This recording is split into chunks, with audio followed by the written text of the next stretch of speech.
Hello students जमीती कि तुम मैंने देखी पार्छ मो पछरे गोटे नोटिस अच्छी जोटा कि तुम ओएसएससी तरफ आसी आसी तुम एलटीआर रो हिंदी टीचर पोस्ट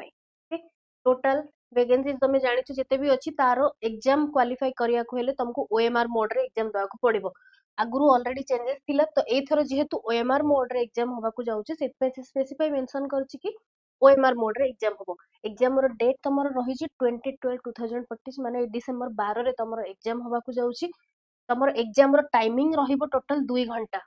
घंटा माने 2 PM to 4 PM reporting time तमरो रहिबो एग्जाम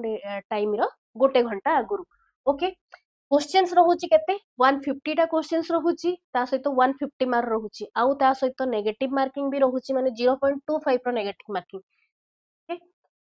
जो माने 40% लेस डिजेबिलिटीज अच्छी से माने भी आपको अप्लाई करि परिबे आउ फर्दर किसी इन्फॉर्मेशन या नोटिस रिगार्डिंग किसी चेक करिया चाहूले तुम ओएसएससी साइट रे जाइए चेक करि परिबो आउ या रिगार्डिंग जदि किछि भी फर्दर नोटिस आसुची मु तुम मानकू बहुत जल्दी जणेबी जेते जल्दी नोटिस आसीबो मु तुम मानकू जणेबी अपडेट पई सब बेले वेदांत टीचिंग सहित एसोसिएटेड हे करबो थैंक यू।